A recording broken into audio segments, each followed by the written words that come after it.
Hello, everyone, and welcome to another episode of Retain, Grow, Thrive, the Growave podcast. I'm your host, Joe Fox, the president at Growave. Today, I am joined by someone that is not only a close personal friend, but they are the number one authority in agency growth in the e-commerce space globally. Rachel Jacobs needs no introduction, but I'm going to give her one because her outstanding career speaks for itself. So, she is the head of EAG. She has managed and exited several high-profile agencies. She is a board advisory member to some of your favorite softwares, Klaviyo, Gorgeous, Growave, and as well as an agency advisor to some of the best agencies in the world, including and Zen. I've been very, very lucky to know Rachel for quite a few years, and I'm very excited to do this episode because I think for all of our agency partners today who are watching and who aren't a part of the EAG growth group, I really, really encourage you to check it out, to get in touch with Rachel because Rachel has so much knowledge around scaling growth, how to stop your agency hemorrhaging, and essentially how to survive and thrive in the e-commerce agency space. So, Rachel, thank you so much for coming on board. Thanks for having me. I don't need to say any more. I don't need to do an introduction. Maybe I'll just take that and just add it to the front of my website, or every time somebody talks to me, I'll be like, "There we go." I'll call myself the president of agencies. No, I love that. I love that. But no, honestly, I mean, it's 100% true. I mean, I've had the good fortune of knowing you for some time now through various roles and various interactions, and I think, the work that you do with some of our, close friends like Ann Zan and the way that you've been able to help agencies as a whole in this community is just amazing. And I think I really, really enjoy the fact that you're a no bullshit, dead set, honest person as well. I think there's a lot of fluff and a lot of you Bullshit. know, a lot of bullshit and a lot of talk and no action, unfortunately, amongst your competitors. But I think that's what has allowed you to be so successful in everything that you do is that you're no bullshit, you're honest, you're straight to the point. I've been on the receiving end of that sometimes too, but I'm grateful for it. And I really would love, today if as I said, if any of the agency partners who are in our network globally aren't a part of the amazing community you've built, I really encourage them to be. So I'll make sure that that's linked in the show notes. But Rachel, tell us a little bit more about what EAG is and how it benefits agencies that are involved. Yeah, well, I mean, I've been in the agency space now probably for close to a decade. Ironically, I was tech brand side for a wee bit, but that was like more of a nightmare than an experience. Then tech side, building out partner programs of CMO of a tech solution in the category that was one of the top in the Shopify space. So that was my first experience really working with agencies. And then I started working, I was doing a lot of marketing and marketing operations with businesses in the e-commerce space.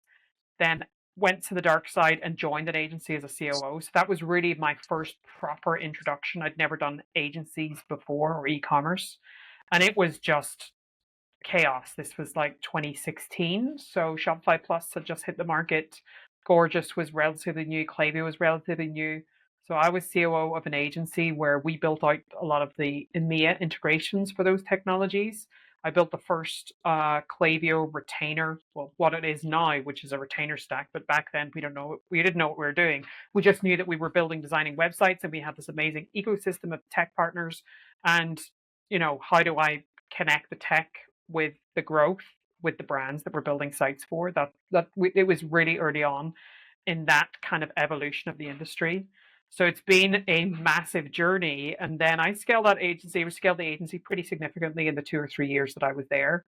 Building retainer models built off tech stacks, putting systems processes, trying as best as possible to pull the finder out of the day to day so we could put people in and around that.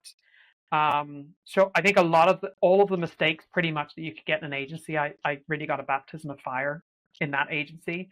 But it was an amazing training ground. And then I started e-commerce partnerships, and then split that out into e-commerce partnerships and e-commerce agency growth. With e-commerce partnerships, obviously the stuff I do with the partners and the agency summits, and we built a massive community of about 20,000 agencies internationally, exclusively in e-commerce. And e-commerce agency growth was just this community that was born through COVID. So 2020, the year after I started the first business, COVID hit. I had a handful of European clients, an even smaller handful of US clients.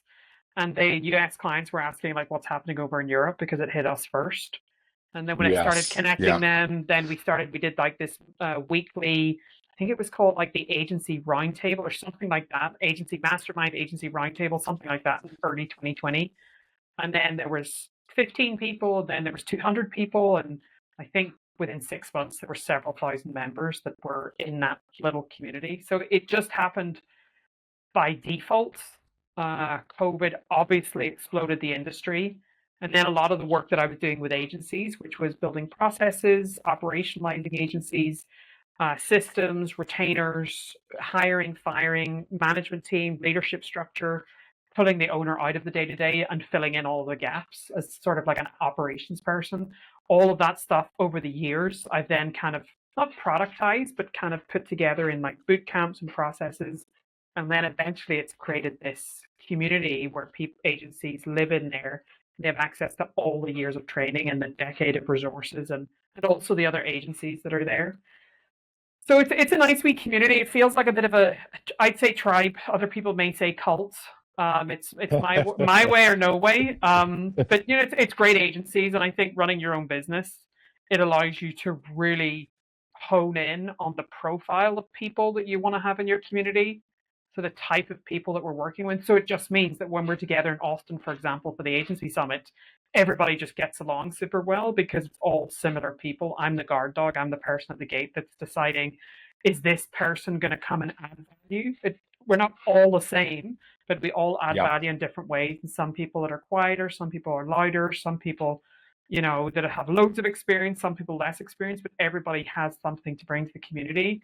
And I see with a lot of these online, just memberships in general, it's just a money game. Like everybody's just in it Yes. to earn a Yeah. ton, like as much money as possible with as low lift. So it means that you just have a load of shit in there and just a load of people that are just like leeches, just looking to leech off people. And I've never, so my community probably hasn't grown nearly as quickly as it could have if I had just had it as a money driving thing. But, I think it's really important. I think what makes a community super valuable is to have the right people. Like we have the Yes. agency retreat. We have an annual retreat here in Gran Canaria, where I live next to Morocco. And there's 35 people that come to that. And I always think to myself, if I let somebody come into this community, can I be stuck out on a boat on a catamaran in the middle of the ocean with them? If I can't do that for 5 hours, they are not coming into the community. I do not want to take the risk of being in prison in Gran Canaria because I chucked somebody off a boat because they're annoying. That's a great filter to have, mind you. That's a really Yeah. good way to filter it.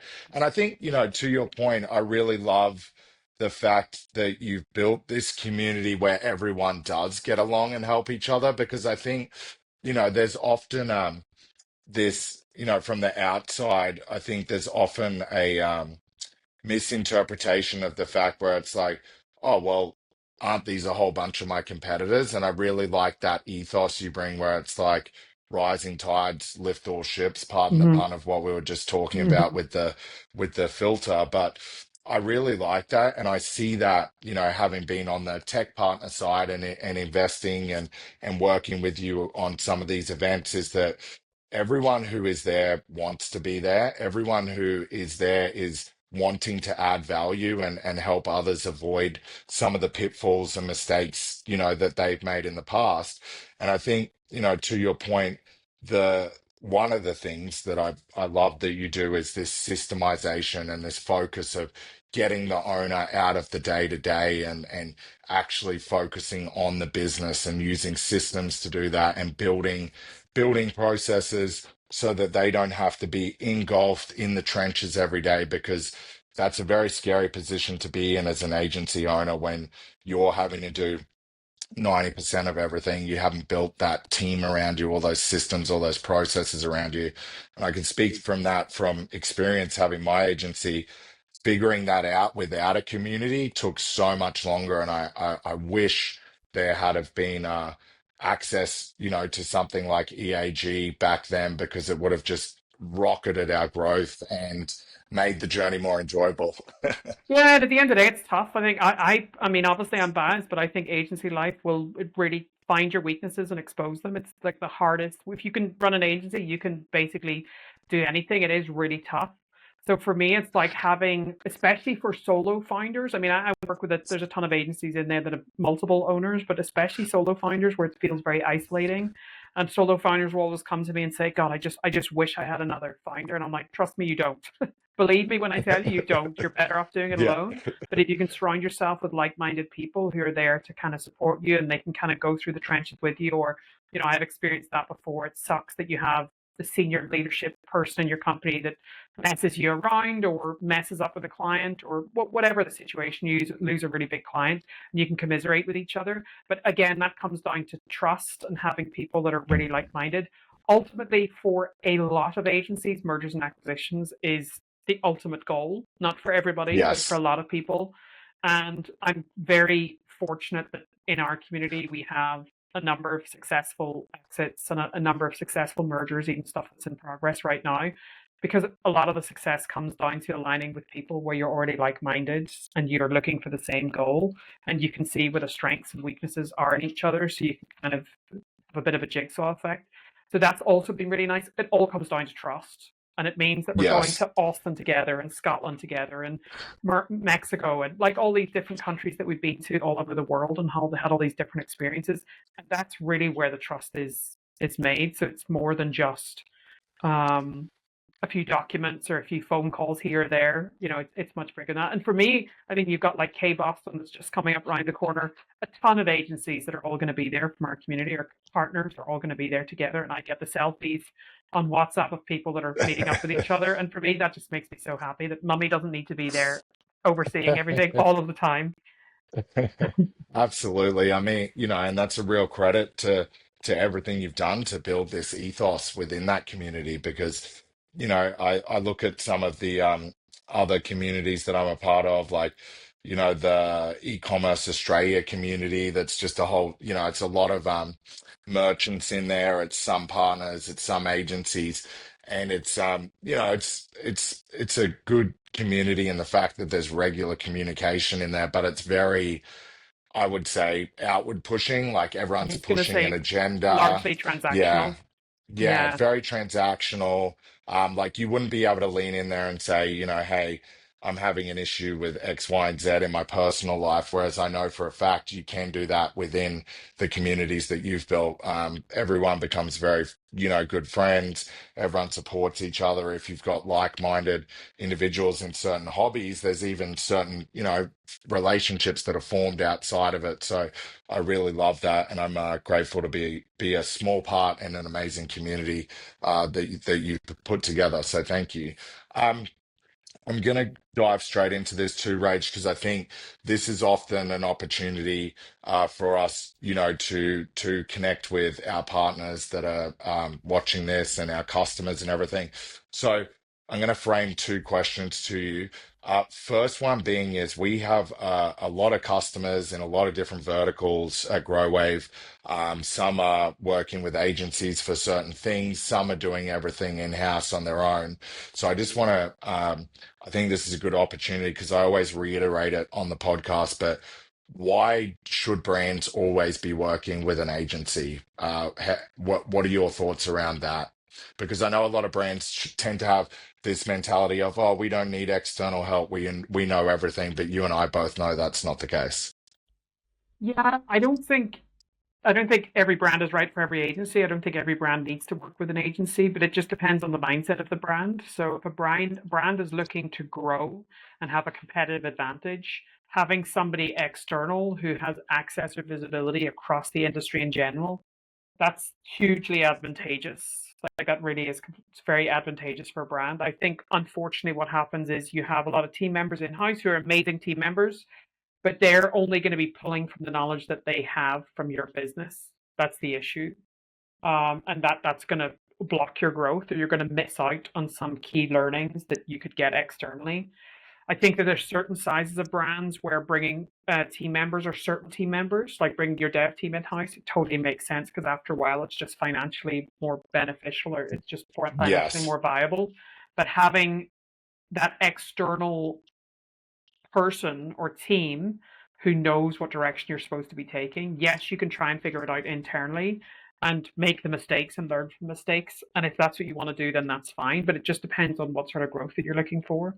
I feel like the market is changing very significantly. I don't want to be cliche and talk about AI all the time, but the robots are coming to take over. Like that, it is what it is. And I think that the people that are being, specifically agencies that are being paid just for their hands and for the work that they can do, they're going to become obsolete much sooner, I think, Mm, than people realize. A lot of the changes that we've seen over the last 5 or 10 years, we're going to start seeing that every year, and then every few months, and then every month. Things are just going to change super quickly.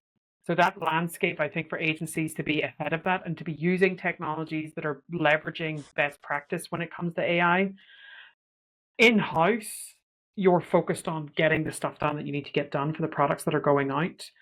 It's not feasible that you can stay on top of all the trends, stay on top of all the technologies, all of the updates, all of the releases, all of the new features, what your competitors are doing.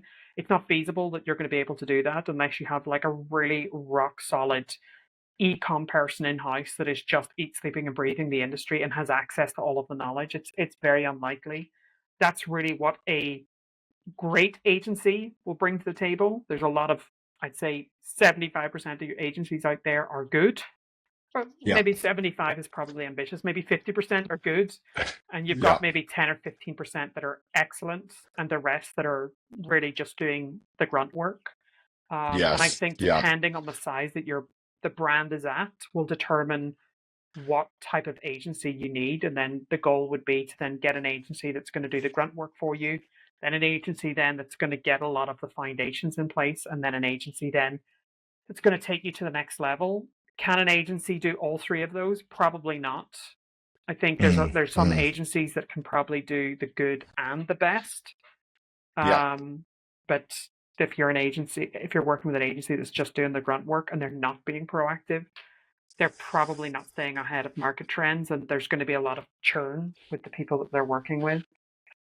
Absolutely. Yeah. No, that's really good insights. And I think that and this kind of, dovetails into my next question. And I think, you and I have discussed this and I've heard you talk about this, but if you are one of those agencies who, let's say two scenarios, if you are an agency that's just doing the work at the moment and you're at risk of being chewed up by AI tools and the robots, um, what would your advice be to those agencies? And then my second question is, if you're then an agency who's doing great work, but not, let's call it the best work, that category, what do you see as the key kind of influences or factors for those agencies, one, to survive that are likely to be at risk by robots, and two, the agencies that want to get to that next level?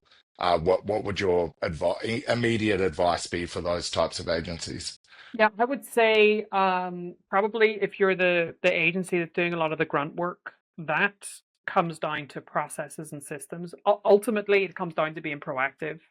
It's the difference between somebody who is receiving as a ticket taker and somebody who's going to be proactive in the recommendations they're making. In a lot of cases, those kind of agencies are delivering standalone services. So we do dev work, we do design work, we do SEO work, whatever. And I think the agencies that evolve from that are the ones that build technologies in and understand growth. So you have account managers and you have strategists and you have solutions architects. Like that's a different profile of agency. You have at least a management structure.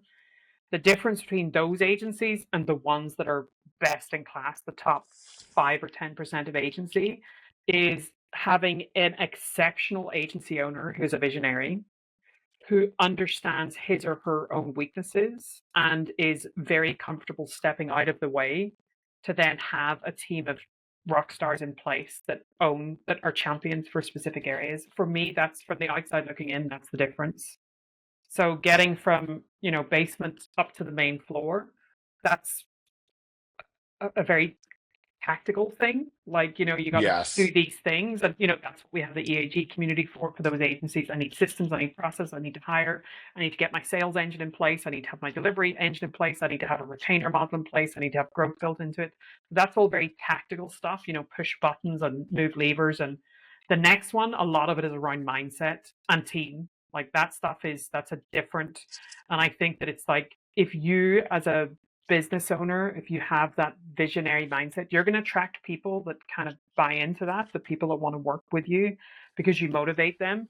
And then you find those A players that are obsessed with, I don't know, I'm just being hypothetical, obsessed with CRO or obsessed Yeah. with whatever the specific trade is, and they want to take it to the next level. So you hire that team of rock stars, but the agencies that do very, very well, they know their vision. They know who they need in the key roles in order to execute that vision, and they just let them do their job. Yes. And I Yeah. know that seems obvious, but it's not. Yes. I mean, a lot of Oh, agencies, yeah. yeah, especially when Yeah. I do a lot of executive coaching with senior leadership, and they're just like, oh my God, I just wish the founder would get out of my way. I had a call recently with somebody where they like, I need more time in the company to be able to do this, this, and this, or I need to be able to allocate my time over to stuff. And the business owner is just like, no, I think you're okay. Like, let's just keep it. And it's just like, if you want this person to excel in their role and to be, super productive in what they're doing, I have to trust their judgment. And if you're telling me this is what I need, Yes. then I'm going to give it to you. I'm going to keep a close eye and hold you accountable, but I'm going to give you what you tell me you need. And that's for Yeah. me what the big difference is, like having that vision. And can you learn vision? I don't Yeah. think so. I've never I been able to agree. coach it into Yeah. people. You've either got Yeah. that and you've got that excitement or motivation, and you don't need to be, you know, a lot of us in the industry know Darren Lynch from Irish Titan, one of my close personal friends, for better for worse. And for all his flaws, he has got a very clear sense of like who he is, even though it's wildly obnoxious and insane. A clear sense of who he is and what he's doing with his business and where he's going. And people buy into that. The brands that he's working buy Yes. into it. All of us, myself included, they're in the cult. We've all bought into it. Yeah. So it's like you have some of those people, and I think that's something you either have or you don't. There, there's nothing wrong with being an agency that does good to great work. There is something very different between an agency that is exceptional and it like a fish rots from the head down. So head of the Yes. fish Yeah. is either good or it's not. And if it's not, you could hire somebody in your place that could have that visionary mindset if that's not you. I have agencies that have done that really well. Roswell is a great example of one of those agencies where the founder brought in one of his childhood best friends, Nihar, to Yeah. be the all singing, all dancing person Yeah. that kind of pulled it Yeah. all together, the kind of the ringmaster.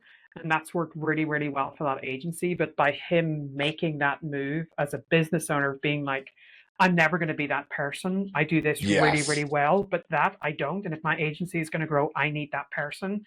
And I have somebody that I trust from childhood who I think can do that. And Yeah. Nihar obviously is, you know, Is amazing at exceptional. that. Yeah, we both know Exceptional. that. And I think, to your point around that, it's infectious, right? Like the way that Darren is, the way that Nihar is, even as an external partner, we buy into that. It's an infectious vision that you want to be a part of, even Yeah. as a partner. You're like, I really want to help them execute on this vision. Yeah. I really want to help.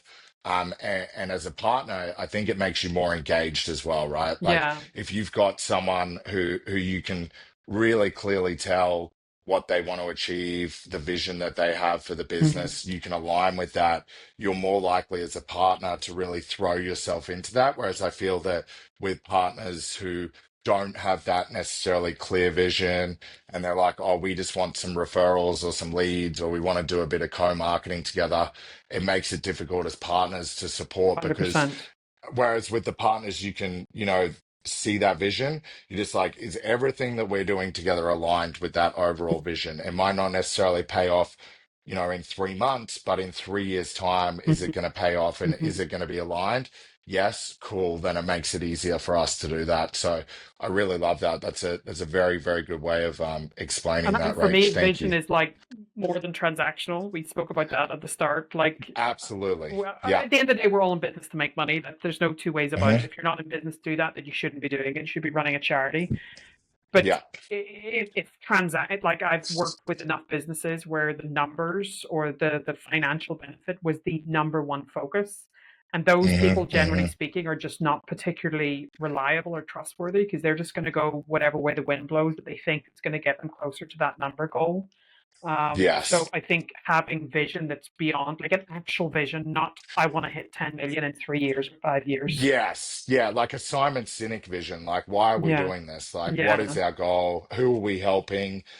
What is our why? As opposed to like, we want to be, an agency that does 4 million in annual revenue. We want X percentage in retainers, X percentage in projects. Like, Mm, that's all fine, I think, to have. But if you don't have any of that to align with what your overall goals are, your staff aren't going to be motivated. no, Because also too, I think team members in an agency, that they don't care how much profit or revenue you're making 90% of the time, right? Like, they've got a reason that they've joined. It's whether they want to be creative and work in certain verticals and industries and projects, or they're very, very passionate mm, about client satisfaction and client outcomes. So yeah, I agree completely. It's like you've got to have that overall infectious vision, and you've got to get out of your own way. And I think mm, that's really, really powerful.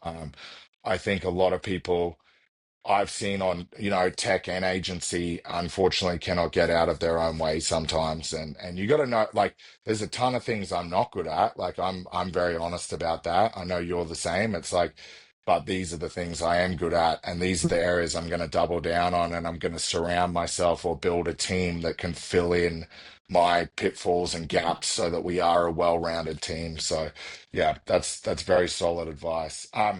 Rachel, one other thing, because I know you a lot of what you mentioned there around, particularly for the agencies that need to get in and follow the processes and all of those sorts of things. Um, EAG has all of that documentation and information and resources. It's like the most incredibly valuable library that someone can tap into immediately. So once again, for the audience, like, I really encourage you to check that out. If you're not a part of EAG, if you're one of the small number of agencies who aren't, please go click on the link. It's a very, very, very low entry barrier with a I haven't paid huge Joe to say this, upside. by the way. I haven't paid Joe No, to say no, this. but I I'm go, serious. No, no, no, no, no, definitely not. But I think it's important because, like, to my point of when I had my agency, I would have killed to have these resources instead of have to create them myself with a business partner over 5 years. You know what I mean? Like, this is an instant shortcut. So I really encourage agencies, who are watching, to check that out in the links. Rachel, two things lastly, because I know you and I could speak forever. Um, First of all, where can people connect with you? What's the best place to connect with you outside of EAG? Do you prefer LinkedIn? yeah, LinkedIn. I Is mean, that, my LinkedIn yeah, inbox is a bit of a minefield, so that, once or twice a month I dabble into that when I'm feeling extra brave.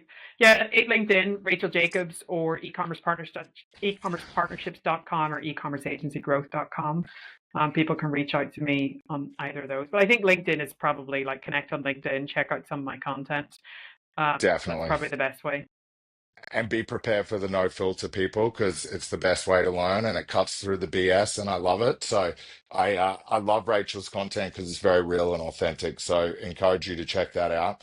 And lastly, Rachel, you travel more than any single person I know, like, by a long shot, in any industry, mind you, let alone ours. So I always like to ask guests what it is that they can't, live without when they're traveling. Some people, it's like, it might be Audible on their iPad, or it might be, a certain set of headphones, or something practical. It could be something that's a keepsake. But what's your thing that you can't travel without when you're on the road, Rach? I'm an awful traveler because I don't even collect travel points. I know that when I tell people that, they're just like, "You're insane." I always, Wow. always fly Wow. economy. I've never flown anything other than Yep. economy. I will pay Yep. for window seats, and if I'm Yep. feeling extra spendy, I will pay for extra leg room because I'm tall. Um, Yep. I would say it's not really a straight answer because I just get on the plane, get the job done, and get home. I don't even like the traveling part of it. I hate it's just getting to the other end. But one tip that I will give is I do all of my bookings. I use an online platform called Travel Perk. Oh, Um, I haven't heard of that one. yeah, so that manages Okay. everything, and it in terms of like invoicing, it's like it's all compatible with Spanish. I'm in Spain, so all the Spanish laws. But it also keeps an agenda and itinerary in there, so it just makes it really easy for me to go through and book like cars, trains, Nice. airport hotels, like, and I can get really good deals on there for great rates, and it's all managed in Nice. one place. So for me, I've used that for the last few years, and it's been a really key to success for getting everything booked out. I already have my schedule for next year already booked out, so I know what travel is going to look like. So that one has been a key success. Apart from that, bring sandwiches, bring water bottles. Don't pay for shitty airport food. It's Yeah. disgusting. Oh my, and you're It's gonna get so sick from it too. yeah, it's disgusting. That's It's the so yeah. expensive, and just Yeah. like sleep. I sleep excellently well. Bring your laptop or whatever it is that you have all your movies. If you can, I'm not a big working on the plane kind of person. I just think No, why, no, like, no. what's the point? It's the worst, and you disconnect, and all your Google Docs are Yeah, gone anyway. I think that's one of those rare opportunities where you can just have some you time, prepare yourself mentally for whatever is to come. I agree yeah. 100%. No other I tips than that. It's just get to the airport on time, get on the plane get on it done. time, get there, and just shut up. Just Yeah, suck it up and stop and complaining. avoid the shitty food and avoid the shitty food. The overpriced shitty food. Yeah. Absolutely. Absolutely. Well, look, Rachel, thank you so much. Thank you for being a good friend. Thank you for your, continued support on our advisory board. But above all, thank you for the communities that you've built and continue to build.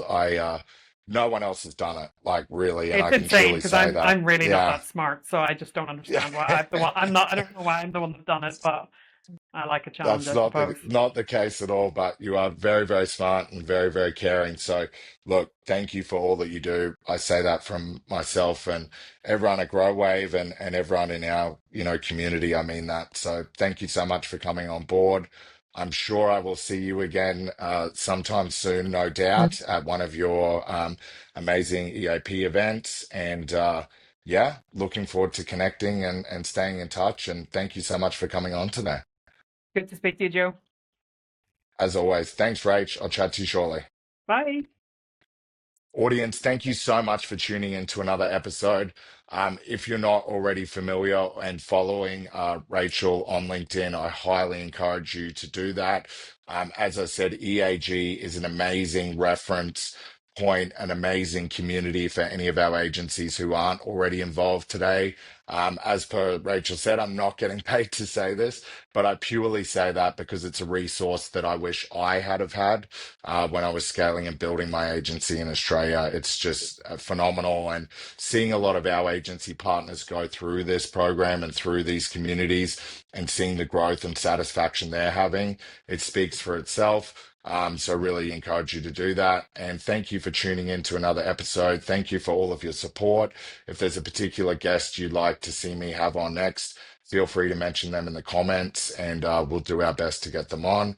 But until then, thank you for tuning in to another episode of Retain, Grow, Thrive, the Growave podcast.